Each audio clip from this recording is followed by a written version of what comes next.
পূর্ব ঘোষণা অনুযায়ী বেলা ১টার মধ্যে জাতীয়করণ ঘোষণার দাবি পূরণ না হওয়ায় বেলা পৌনে ২টার দিকে স্বতন্ত্র ইবতেদায়ী মাদ্রাসার শিক্ষকরা জাতীয় প্রেস ক্লাব থেকে যমুনার দিকে রওনা হন।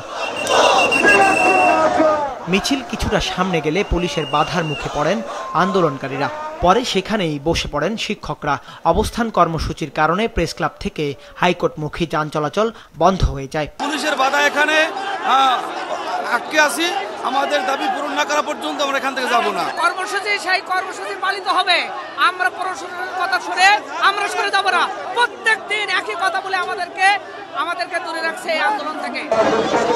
বেলা ৩:৩০টার দিকে শিক্ষকদের ৭ সদস্যের প্রতিনিধি দল আলোচনার জন্য সচিবালয়ে যান। পরে প্রশাসনের আশ্বাসে প্রায় ৪ ঘন্টা পর সন্ধ্যা ৬টার দিকে সড়ক ছেড়ে চলে যান আন্দোলনকারীরা। তবে আন্দোলনে পুলিশ বাধা দেওয়ায় আগামীকাল বিক্ষোভ কর্মসূচি পালনের ঘোষণা দেন শিক্ষকরা।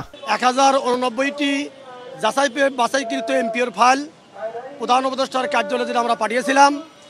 এটা প্রধান উপদেষ্টার কার্যালয় ডাইরেক্টর মহোদয় ফাইল নোট করিয়ে প্রধান উপদেষ্টার টেবিলে রেখেছেন। ওখান থেকে আশ্বস্ত করেছেন ওনাকে যে আজকে সন্ধ্যার পরে অথবা আগামীকাল স্বাক্ষর হবে। আর বাকি দাবি দেওয়া, আমাদের শিক্ষা উপদেষ্টা মহোদয় দেশের বাইরে আছেন, উনি ৭ তারিখে আসবেন। ৭ তারিখে আসার পরে ওনার সঙ্গে আমাদের টিএমএডির সচিব মহোদয়, সংশ্লিষ্ট কর্তৃপক্ষ, আন্দোলনরত শিক্ষকদের পক্ষ থেকে প্রতিনিধি টিম আলোচনা বৈঠক করে বাকি দাবিগুলো তারা বাস্তবায়নের জন্য সিদ্ধান্ত নেবেন। আন্দোলনের কারণে জনদুর্ভোগ তৈরি হয়েছে উল্লেখ করে রাস্তা ছেড়ে আন্দোলন করার আহ্বান জানান পুলিশ।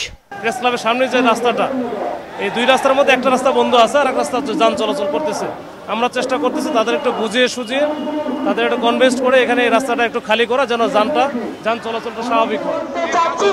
দেশের সব স্বতন্ত্র ইবতেদায়ী মাদ্রাসা জাতীয়করণের দাবিতে টানা ২১ দিনের মতো সকাল থেকে প্রেস ক্লাবের সামনে অবস্থান কর্মসূচি পালন করেন শিক্ষকরা।